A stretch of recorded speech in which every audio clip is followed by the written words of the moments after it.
amis. Welcome to Paris.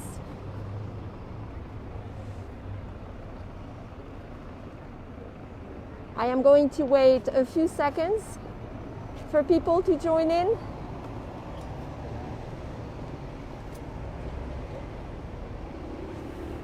Hope everybody's doing okay and ready for a nice stroll.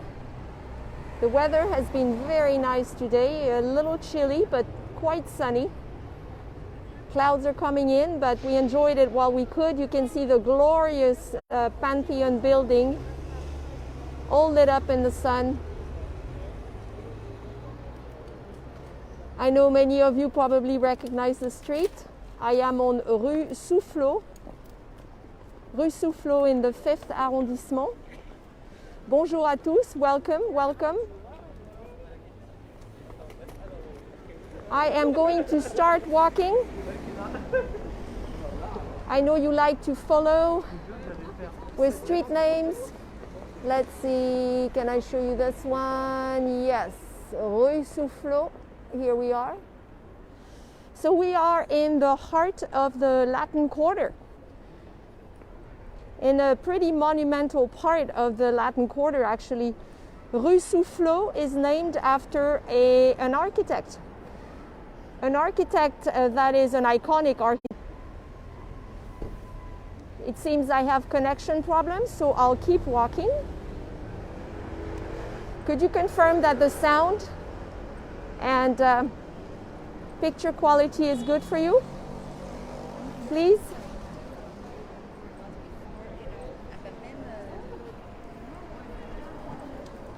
Bonjour à tous, bienvenue. This walk is just starting. At least I hope so. Good sound, excellent, excellent. Thank you for confirming. Can you see the Eiffel Tower? Do you see Mademoiselle Eiffel in the distance there? Do you see her? Right there.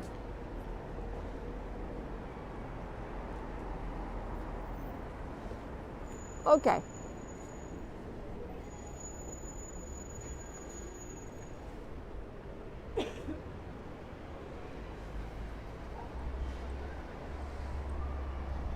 Picture is clear. Excellent, excellent. The tech stuff. The tech stuff is always interesting, at least for me. Hard to focus on what you're saying and the sights around you and the people when you're wondering if the connection is good. All right, so I see we have 175 people. Thank you for joining me today. I'll say a quick hello. Bonjour, Véronique, Véro, long-time travel blogger, Paris-based tour guide, and I'm the person who runs the Friends with Vero Facebook community, in case we haven't met yet. I share my passion, my love of Paris and France, from Paris, from France, when I get a chance to travel. Live streaming, photos, articles. You know the drill. Hello Larry and Drew, I see you. Bonjour to all my friends, old and new. So today I am going to take you on a stroll in the Latin Quarter. And interestingly, we're not going to go very far. I literally live across the street. I live in a street that's over there. And I just don't even need to go very far. I'm going to take you on a couple of blocks. And I have so many stories to tell you and show you. I think it'll show why, if you've never been to Paris, so many people love coming here. There's just so much to see. And the Latin Quarter is a great example of that. So, back to our broadcast. We are turning in La Rue Le Goff. I don't know if you see it up there, Goff. And we're literally going to go around a few blocks, and you will see that there's a lot to cover around those 2 blocks.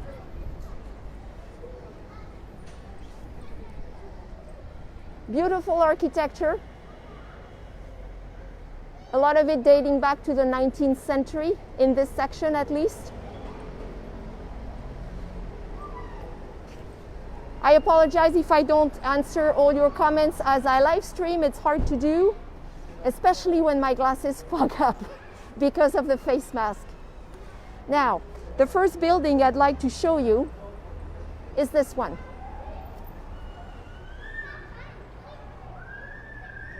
This incredible building. And there are many around here. This was built in the late 19th century. At that time, a lot of people were rediscovering the Middle Ages. The Middle Ages were highly in favor. And you can see that in the architecture, in buildings that affluent people commissioned for themselves.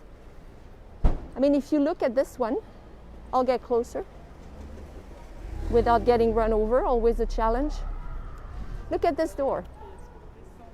Built in 1891, and yet it looks like it belongs in the Middle Ages.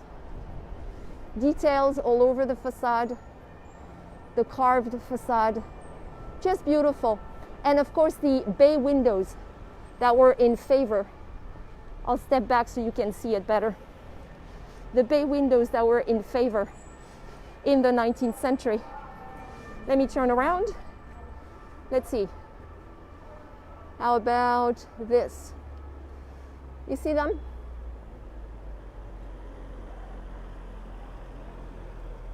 It is an incredible looking building, and the architect, I think his name was Pasquier, did a few in this street and in the neighborhood around here. Now I'm standing at the corner of La Rue Le Goff and this street, La Rue Malebranche. Now the place where I started the walk already existed in Gallo-Roman times, and I'll talk about it later.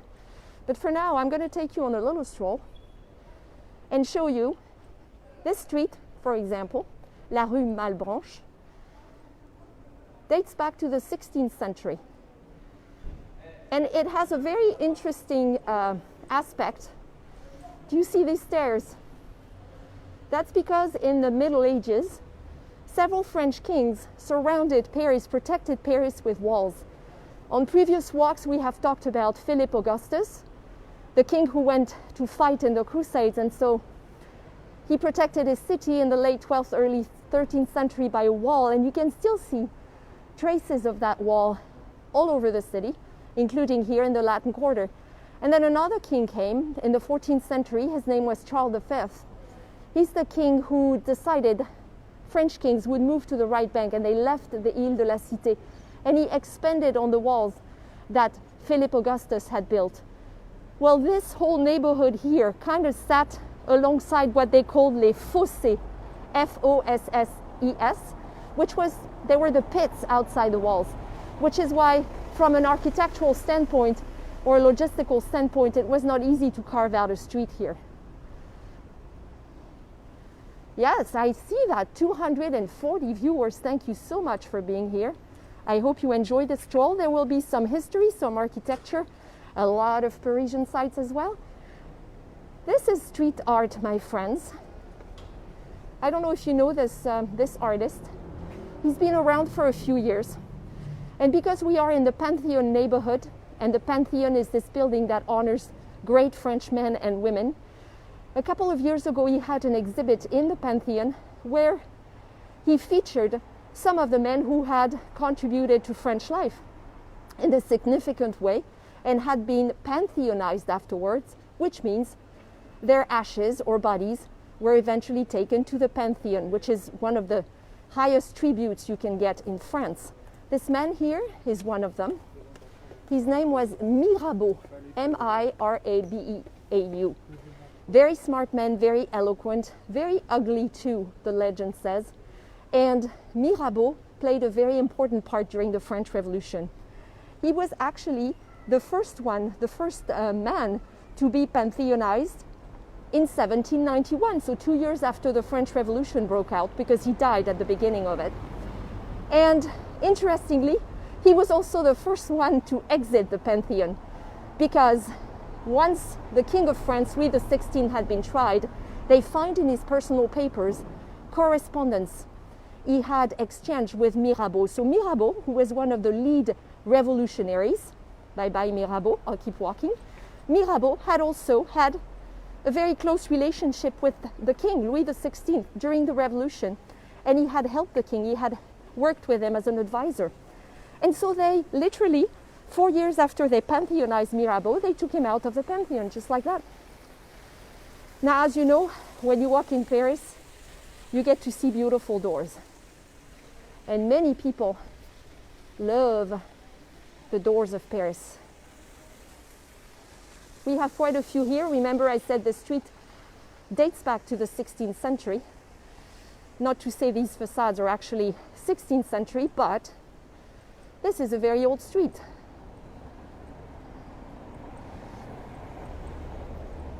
Thank you, John. I hope you join my group, my club members. I will say a word about that later. So along this peaceful street, Rue Malebranche, we have a few art galleries. It's very quiet right now. We also have a hotel, a 2-star hotel that hasn't reopened following the COVID, the C-19 outbreak. And that's happening in many sections of Paris. If I turn around here, you can actually see the street we were on, La Rue Soufflot, named after Monsieur Soufflot, the architect who built the Pantheon and many other things in France in the 18th century. We'll get back to him later. And the building you see in the distance is actually the Sorbonne. It's part of the Sorbonne University, one of many French schools located in the Latin Quarter. And in case you don't know that, a lot of these schools were created in the Middle Ages between the 12th and the 14th century. And at that time, as professors and students walked around the streets, they spoke Latin. And that's why the neighborhood was named the Latin Quarter. So something that would strike you in this neighborhood, back in the Middle Ages, students, hello, I see you, students and professors walked around, and today so many schools left, so many students around. So what you see a lot are bookstores, a lot of independent bookstores, and a lot of them specialized.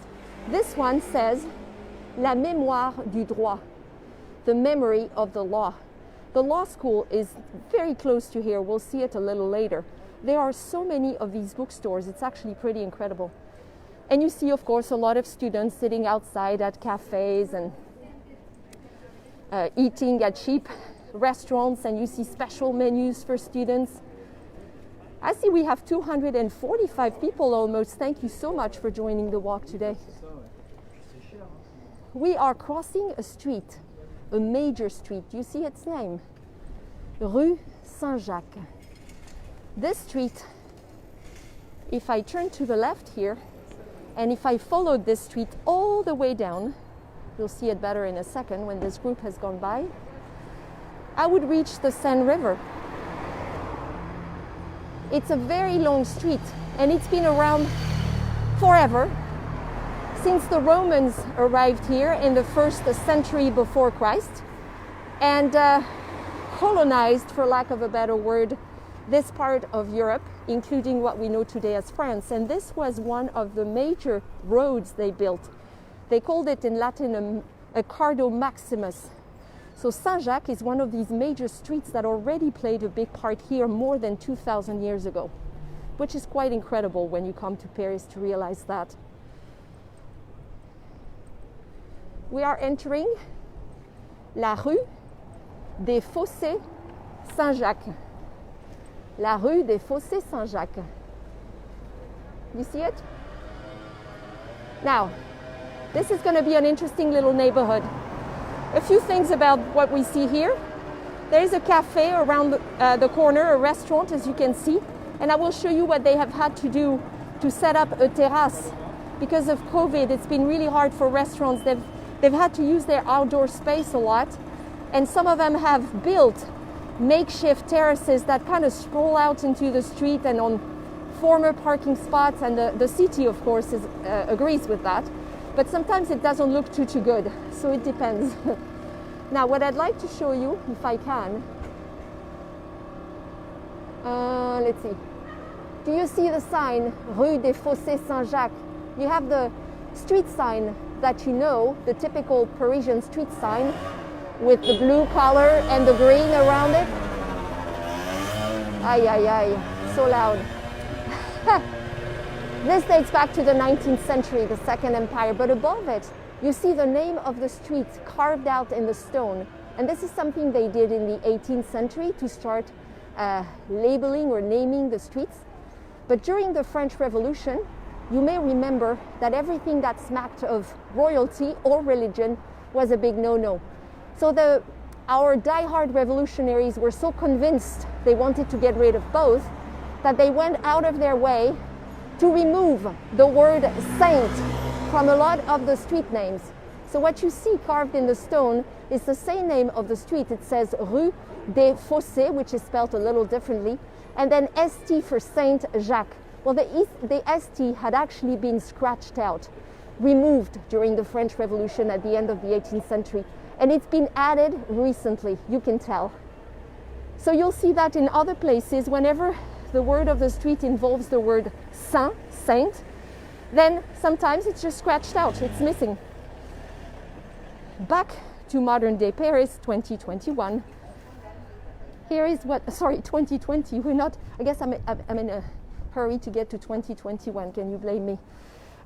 This is what they do for makeshift terraces all over Paris now.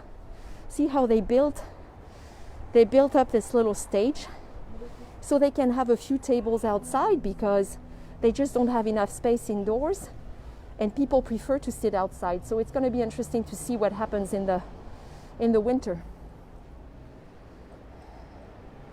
Quite a peaceful little street most of the time. Of course, every time I say that, it gets really loud. We'll see. Thank you for joining us today. I see I have 265 people, a little more. Probably some new viewers, so bienvenue, welcome. Here's another great door, look at that. You need to take your time in Paris. You need to look, not just look up, look around you everywhere.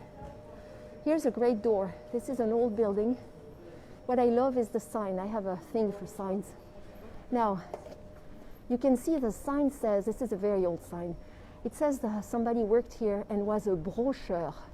A brocheur was a bookbinder. And his name was Mr. Vasseur. I see his name up there. But if you look up close, and I did earlier, it's actually hard to do with the screen here. There's another name underneath that you can kind of guess in other letters. And that says, that's a word that defeats people who learn the French language very often. It's the word serrurerie. Serrurerie, which is a locksmith.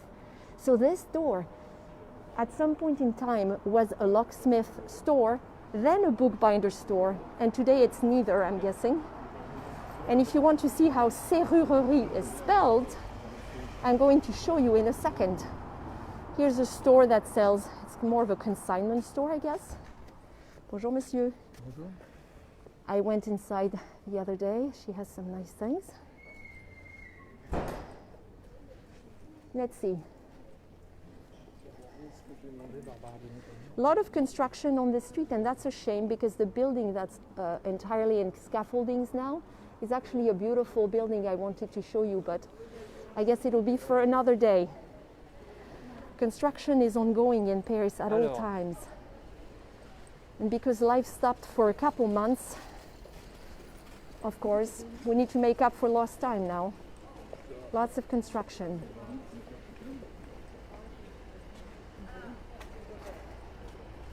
Let me show you. I'm going to take off my glasses. They're fogging up again. This is really bad. Here's the word I was trying to show you. Serrurerie. A locksmith. You can see the place is for rent or for lease. So they went under. That's sad. But this is the word that was hidden on that other facade underneath the other one. You still with me? Still enjoying the stroll?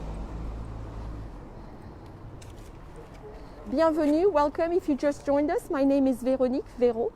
I am a Paris-based tour guide, a French native originally from Toulouse, I lived in 5 different French cities in my life, including Paris for 10 years, before I relocated to Seattle, where I spent more than 20 years. And I came back to Paris about 18 months ago.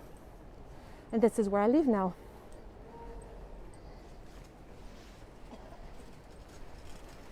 I think you're going to like this next part.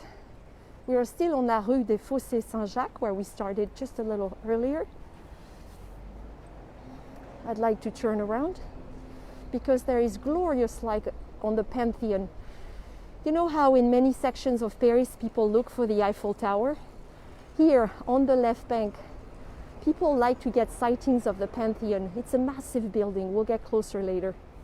And you see it. You're walking around the streets and all of a sudden you turn your head and there it is, the Pantheon. And here is another example of what that street artist has done to honor the men who have been pantheonized, buried at the Pantheon. This is Marcelin Berthelot.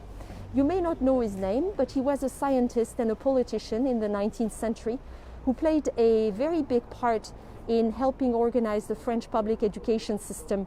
There is a beautiful school named after him where I live. And I'm going to step back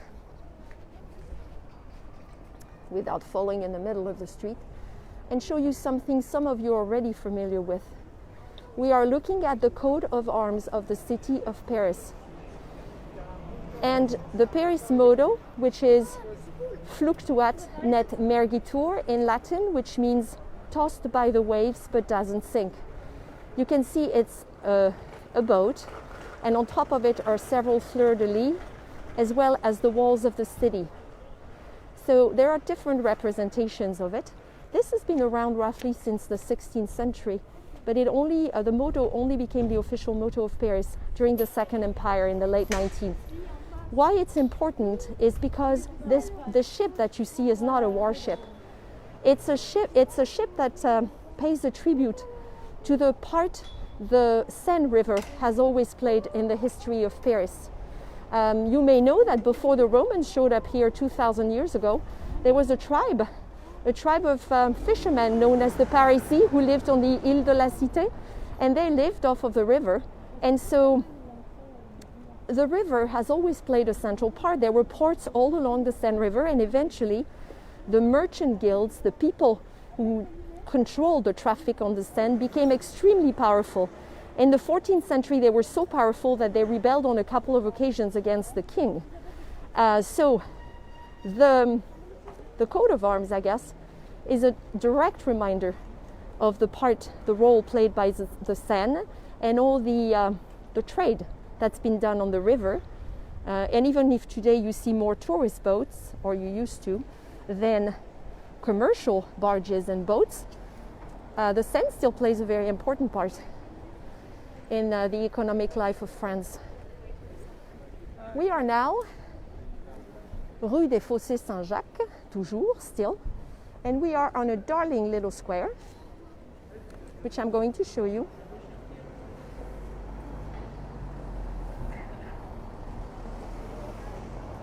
Now, this little square is called the Place de l'Estrapade, which is a mouthful. If I see a sign, I'll show it to you.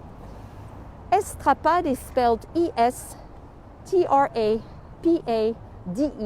Estrapade.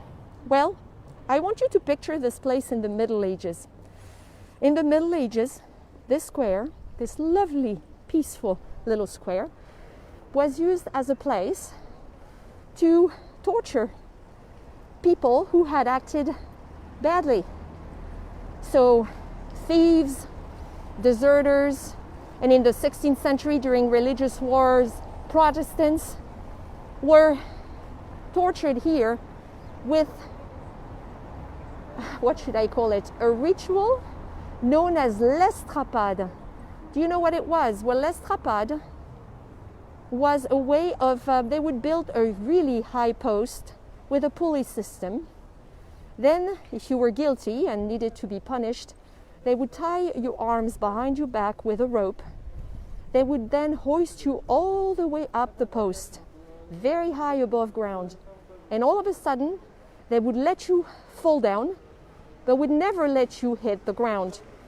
So from the weight of your body and the speed of the fall, usually your shoulders would get dislocated, your whole body suffered, intense pain, just imagine. And if you weren't dead from it, they would typically burn you at the stake afterwards. This lovely practice was abolished on this square by a king known as Louis XIII. He was the father of the future Sun King, Louis XIV. And l'estrapade was also, I should say, abolished or banished for good by Louis XVI, the French king, the king that the French beheaded after the French Revolution. So, amazing in Paris. You're walking around, you would never suspect that. You just walk around.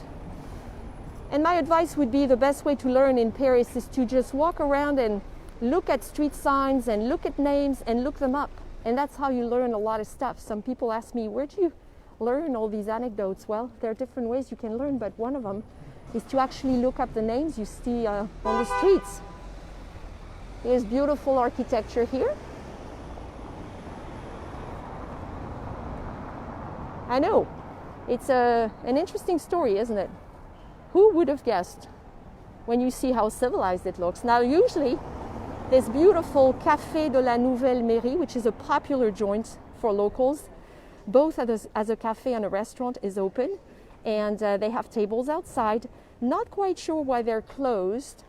You probably know that last week, because we have an increasing number of COVID cases, the French government said bars would be closed and cafes, but restaurants would stay open for another 2 weeks at least. From what I've seen, a lot of cafes are still open, and this is, I guess this qualifies as a bistro, so I'm not quite sure why it's closed today. It's too bad because I wanted to show you the facade. It's really pretty. So, we are here. We talked about the Middle Ages and the torture ritual of l'estrapade. But in recent weeks, not even weeks, in the last couple weeks, this little square has become extremely popular. And you can probably guess, if you've read my introductions this week, who I'm going to talk about. I am going to talk about Miss Emily, from Emily in Paris. So, this is a show everybody is talking about. Everybody. The least you can say is that it doesn't leave anyone indifferent, right? Good or bad. Now, I did review the show a week ago when it came out and people mentioned it to me. I binged watched it, fast forwarded through some section, and wrote a review on Facebook, which I think was pretty fair. It was balanced. I gave some good things about the show and some not so good things about the show, and not so good things as people say it's not realistic, there are lots of stereotypes. So, Miss Emily, this young American girl who doesn't speak French at all and gets sent here in Paris to work with a French team and leads a charmed life, which a lot of people have said is not realistic, again. She lives in this building. This is the building where Emily lives. I'm showing it to you today. I would not have gone out of my way to come here, but I literally live next door. So Emily is supposed to live,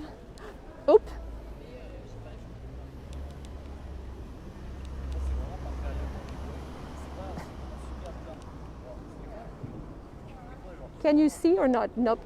Something's not working. What did I do? Sorry, guys. Technology, like I was saying. Somebody called it the other day when I did this. What did they call it? A cartwheel. I apologize for the cartwheel. So Emily lives in this building. I was trying to show you the top floor where she's rumored to live in La Chambre de Bonne. You know les chambres de bonne, maids' quarters, where those little rooms under the rooftops where servants used to live. And everybody was laughing because she's supposed to live in a chambersmaid, but in a maid's room, but really the apartment looks a lot bigger. Plus she has a lot of outfits to fit. So we're assuming that maybe they rented one of the apartments on the top floor instead. But this is where Emily lives. So when she comes out of the building in the show, this is where she's standing right outside that door. And when I was here earlier, I actually saw that another movie is being filmed here. There is a notice that says another movie will be here, a movie called Rose, and they will be filming here on October 13th in the afternoon. So it's getting to be a popular location. I'm sure other movies have been filmed on this cute little square. But when you see the show, she comes out, and there are places she goes to right on the square. So I think I'm going to take you a little around the square to show you, so you can picture yourself in the show. As you can see, it's not as sunny or glamorous as when Emily does it. It's a good thing you don't see what I'm wearing, because I'm wearing jeans and tennis shoes, and no high-heeled shoes for me.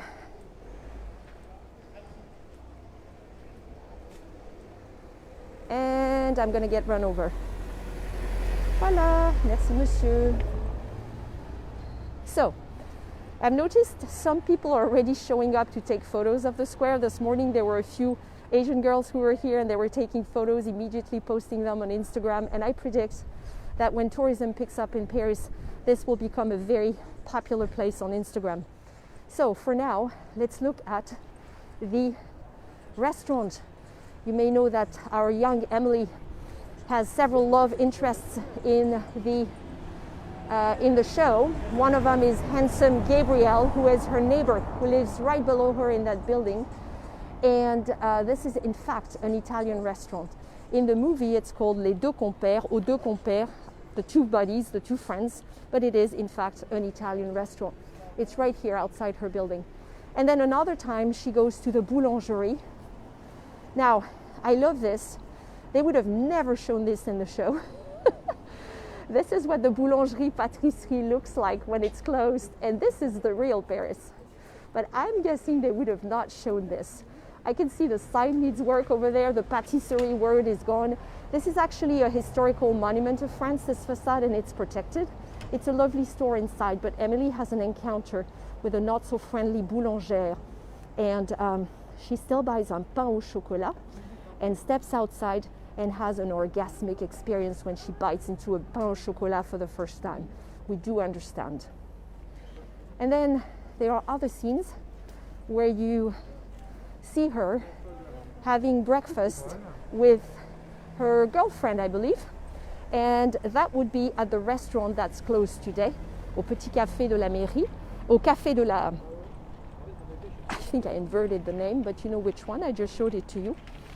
Le Café de la Nouvelle Mairie is the name. And there are tables outside, and you see her having breakfast there and inside as well. So voila, so Emily basically lives on this square.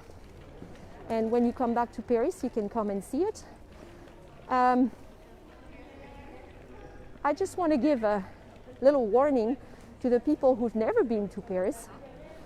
As long as you don't expect Paris to look exactly like the show, then you will have a great time in the City of Lights. I think the people who expect Paris to be exactly like the show might be in for a big surprise. It's a big city with warts and all.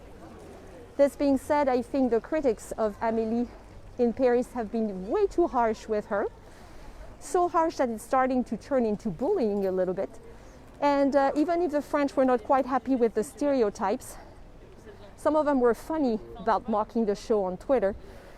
Some American expats in Paris, however, were not that nice, I thought. It's fluff, it's cotton candy, you just enjoy it, you enjoy the sights, and that is what Amélie is for. So Emily in Paris is just a fun little thing, it's fluff. And I love that people who can't come to Paris right now get to see those glorious sights and enjoy the City of Light. So as far as I'm concerned, you're cool, Emily. Don't change a thing. We'll see about season 2 soon. All right, enough about that. This was the name of the square, for those of you who wanted to jot it down, La Place de l'Estrapade. And I'm continuing our little walk. Look how, see, they didn't show you this side of the building. This is the side of Emily's building. Paint peeling off. Now, we're not going to see that in the show, I think, but that's okay. We don't need to. All buildings have good days and bad days, I suppose, just like us. Yes, Paris does get romanticized. There's also another problem with Paris, is that it's been special to so many people around the world for so long that people get really protective about Paris. Many people who've been here a few times or live here think Paris is theirs and they're the only ones who know how to experience it and understand it, and are not very tolerant of other people's visions of Paris, which I think is a little bit of a shame. I don't know any other city that does that to people. It's a little weird. All right. We are now on Rue d'Ulm. Rue d'Ulm. I don't know if you know that name, Ulm. It's actually a big victory of Napoleon, I believe around 1805, 1806 against Austria. Here's another one of our descriptions. Does anybody recognize this gentleman? I know there's a delay in the comments, so you probably don't. By the time you answer, I'll be gone. So this is André Malraux. André Malraux lived in the 20th century, and he made it into the Pantheon. He was a very influential author, as well as a politician, very close to General de Gaulle, and he worked as the Minister of Culture for General de Gaulle.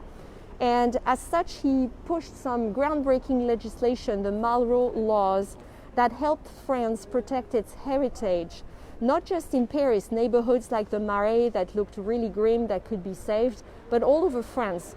So eventually, Malraux was buried in the Pantheon way after his death.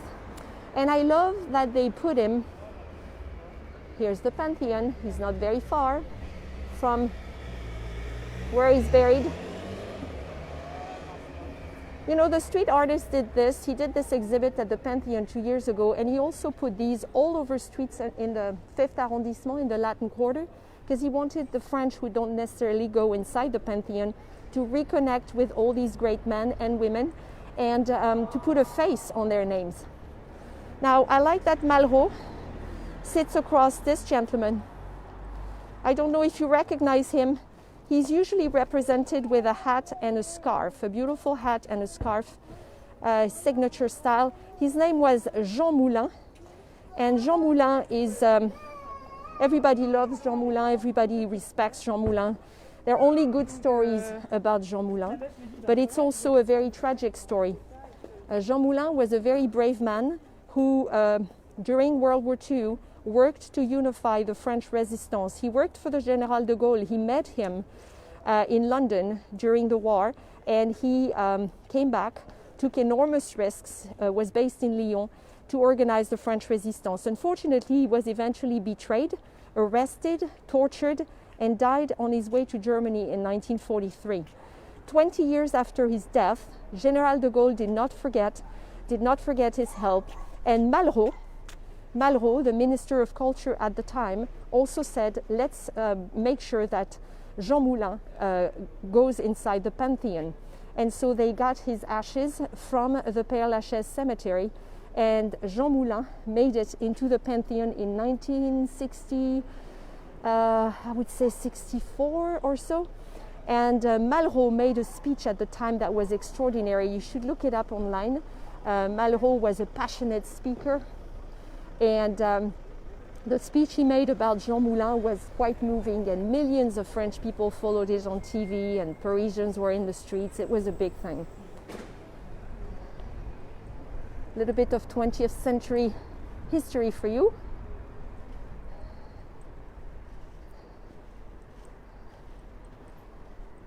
And I am headed now to the Pantheon, where this tour will wrap up. I think it's fitting that we should end there, because this building really dominates the whole neighborhood. Pardon.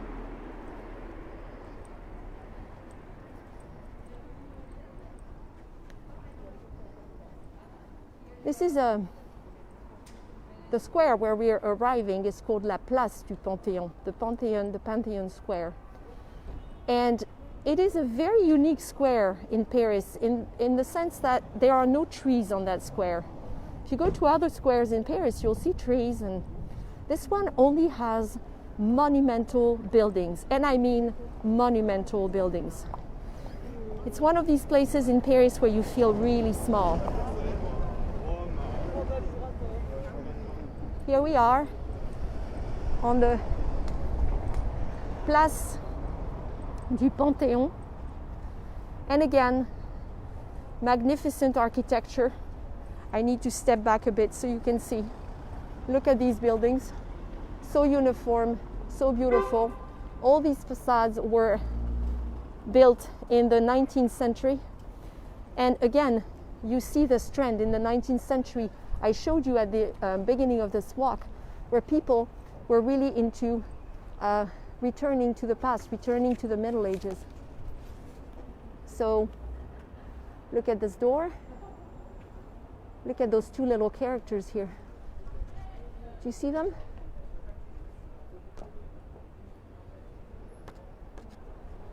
And the whole facade's like this. The balconies. It's just magnificent. And the architect did this. I think his name is up there. Tassu was his name. And he did this at the very end of the 19th century. The time period we refer to as the Belle Époque. Ah, you're welcome. I'm glad you're enjoying the walk. We still have a few things to see around the square, and then I'll let you go about your day. Here's the side of the Pantheon. The front will be with us in a minute. This is another entrance by the same architect, Tassu. That gentleman went all out.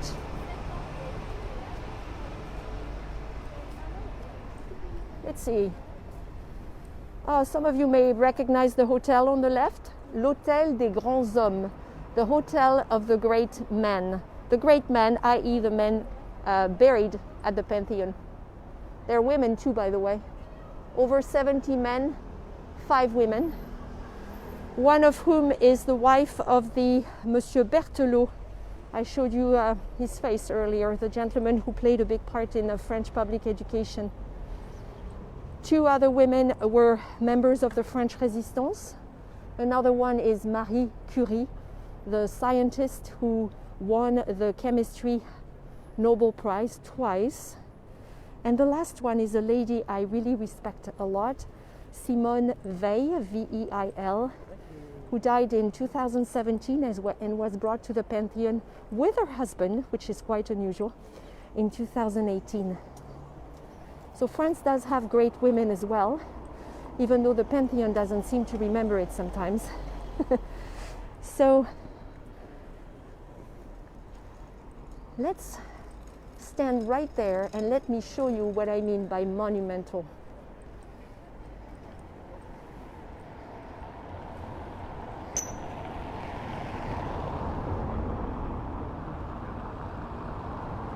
Pantheon. We'll stand right outside it in a few minutes, but I want you to get the full perspective of how this building was designed and why.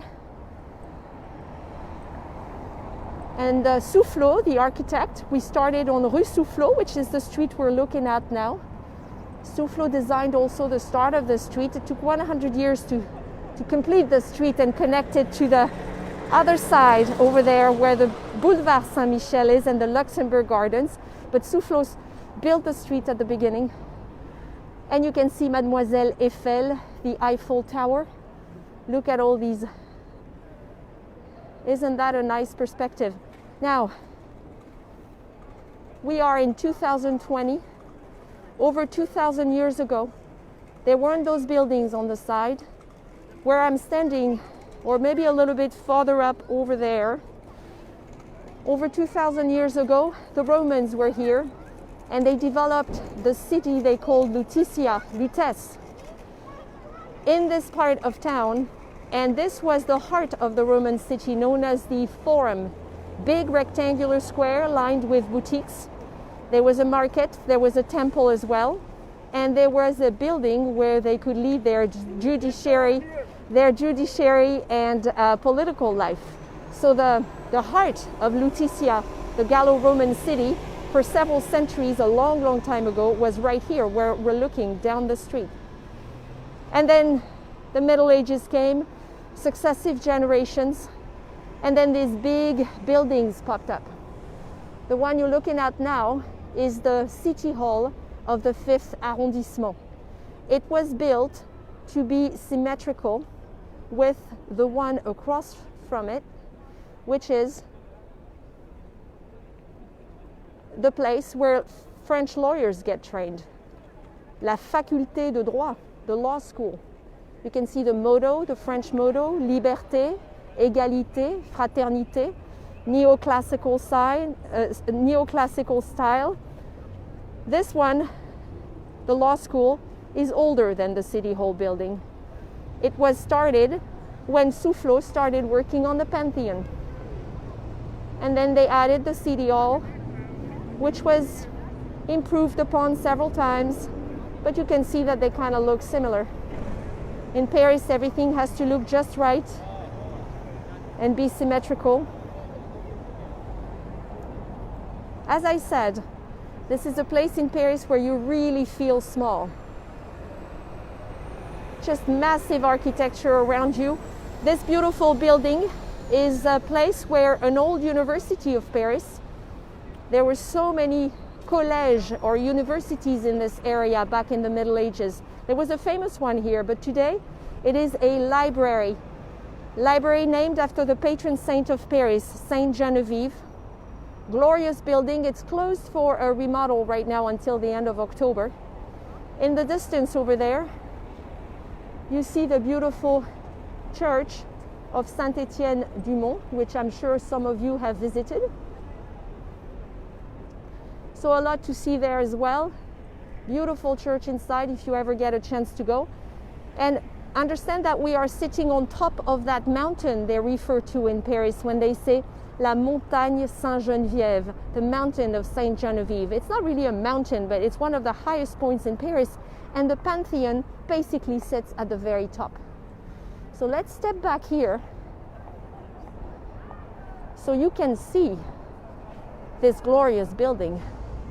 And we will wrap up in a few minutes. Thank you so much for staying with me this long.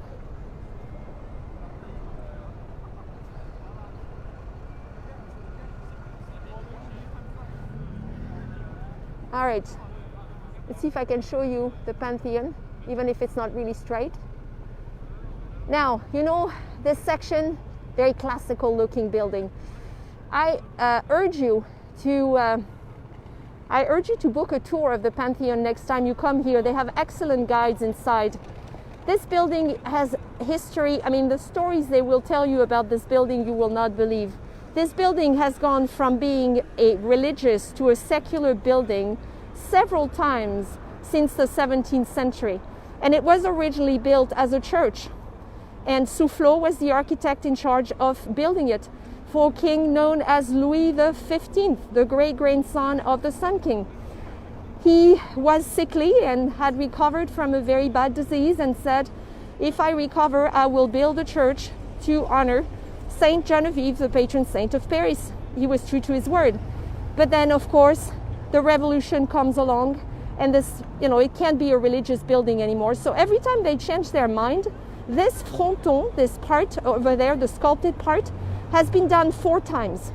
The last time was in the 19th century, because every time something happened and they decided to make it either a religious or a secular building, they had to change everything. So today, it sits there, a secular building definitely, ever since Victor Hugo was pantheonized here in the 1880s. It says, aux grands hommes, la patrie reconnaissante. To the great man, to great man, a grateful nation. As I said, there are also 5 women in there. And the sculpture on top is an allegory of the revolution. She's a fierce-looking woman, and she's handing out crowns as a reward to all the great men who contributed to the greatness of France. On the left, you have people like Voltaire and Rousseau, the philosophers from the Enlightenment, who are buried in there. On the right, you have Bonaparte and other military officers who also contributed to the greatness of France.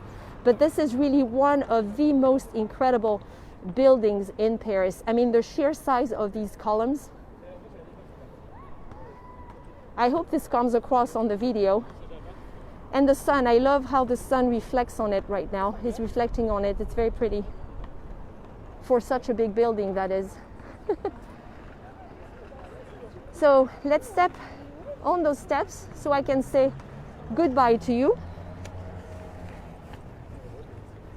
and share some information as well. You are about to climb the steps leading into the Pantheon in Paris, my friends.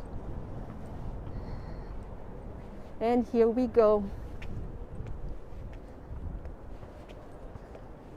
I shall turn around now to give you a better view of the law school.